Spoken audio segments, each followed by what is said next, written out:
Welcome to The Explainer.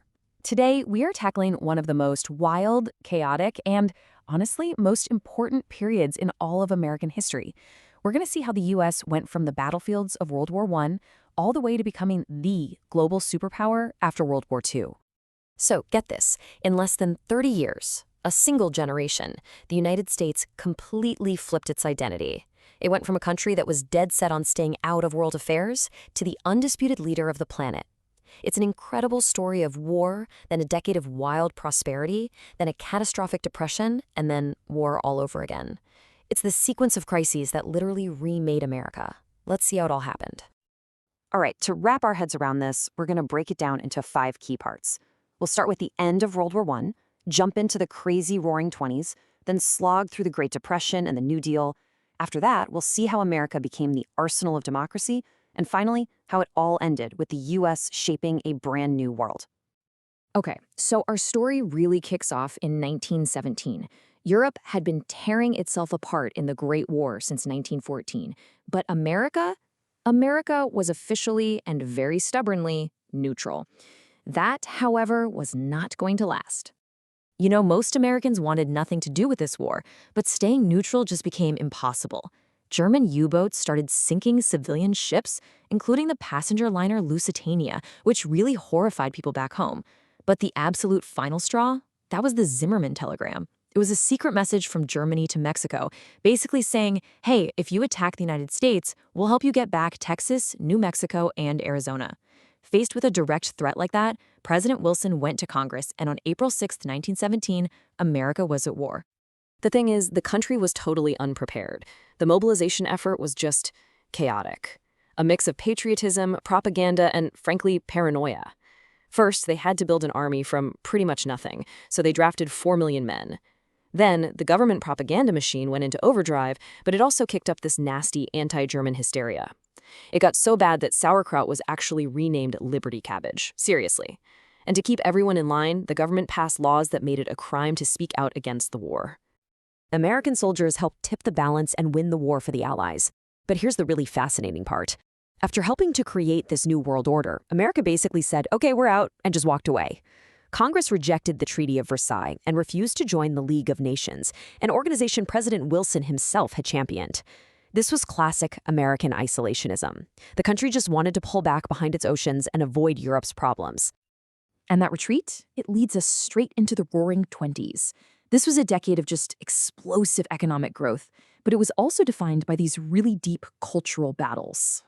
And this slide just perfectly captures the contradictions, right? On one side, you've got the roar, an economic boom, cars, radios, the jazz age, the amazing cultural boom of the Harlem Renaissance. But on the other side, you have this powerful backlash. Prohibition leads to a surge in organized crime. The Ku Klux Klan comes back as a major national force. And you have the Scopes monkey trial, which was basically a battle between science and religious fundamentalism. It was a tug of war between a modern, urban America and a traditional rural one. And you know, nothing sums up the attitude of the decade better than this quote from President Calvin Coolidge. The government's philosophy was completely hands-off. They believed unregulated business was the secret sauce for prosperity. And this idea, well, it fueled a gigantic speculative bubble, all built on easy credit and this feeling that the party would just never end. Of course, the party did end. In October of 1929, that massive bubble burst with the Wall Street crash.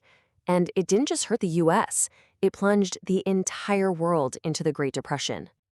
The economic collapse was nothing short of catastrophic. I mean, look at this number.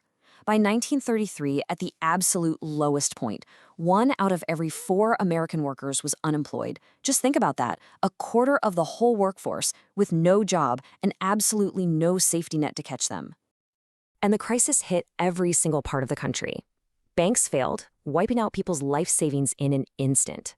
Homeless families started building these little shanty towns that they bitterly named Hoovervilles. And then, on the Great Plains, a horrible drought mixed with bad farming techniques created the Dust Bowl, an environmental catastrophe that forced millions of people off their land. So in 1932, the country elects Franklin D. Roosevelt, and he comes in promising a New Deal. Now, this wasn't just a couple of new government programs. This was a revolution in thinking. For the very first time, the federal government was saying, we have a direct responsibility for the well-being of our citizens. And that, right there, fundamentally changed the relationship between Americans and their government forever. And FDR moved fast. In his first 100 days, he moved to restore confidence, famously saying, "The only thing we have to fear is fear itself." He shut down all the banks for a bank holiday to stop the panic, and he launched this whole alphabet soup of new agencies, like the CCC to put young men to work and the TVA to build dams and bring electricity to rural areas. The legacy of the New Deal is just massive. I mean, it created some of the core parts of modern American life, like Social Security and the FDIC, which is the reason your bank deposits are insured today. This huge expansion of government power was one of the biggest shifts in U.S. history, and it's a perfect example of the kind of historical dot connecting we love to do. So, hey, if you're finding this valuable, do me a favor and hit that like button. It really helps us make more explainers just like this one. Now, the New Deal, it provided a lot of crucial relief, but it didn't actually end the Depression. What finally did that was the start of another, even bigger world war. This chart tells you everything you need to know. In 1940, unemployment was still at a crushing 14%. But then, as America started arming itself and supplying the Allies, becoming what Roosevelt called the arsenal of democracy, wartime production created millions and millions of jobs. By 1943, unemployment had basically vanished. It dropped to less than 2%. After the attack on Pearl Harbor in 1941, the whole country just transformed. The economy basically doubled in size. Millions of women went to work in factories, symbolized by Rosie the Riveter. People at home bought war bonds and put up with strict rationing on everything from gas to sugar. The entire nation became one single vast war machine. And this incredible effort led to Allied victory in 1945. But it came at a cost, and it created a new American-led world order. For the first time in centuries, the center of global power had shifted away from Europe. But, we can't talk about the war effort without acknowledging some of its darkest moments. Driven by fear of espionage, the U.S. government rounded up over 100,000 Japanese Americans, most of whom were citizens, and forced them into internment camps for the rest of the war. It was a terrible violation of civil liberties. Now, this is what's so wild. Just look at the contrast here. While all the other major powers, both allies and enemies, were left completely devastated by the war, the United States came out of it far richer and more powerful than when it went in. Its factories were booming, its homeland was untouched, and it was the only major country to emerge from the war stronger than before. In this time, unlike after World War I, America did not retreat. It had learned a very hard lesson. Isolationism didn't work. The new idea was that American safety depended on global stability. So instead of rejecting the world, the U.S. led the creation of the United Nations, committing itself fully to a new system of international cooperation. So America's 28-year transformation was complete. The war had pulled it out of the Depression and defeated fascism. But becoming a global superpower, well, that would bring a whole new set of challenges and responsibilities that would define the rest of the 20th century. Thanks for watching The Explainer.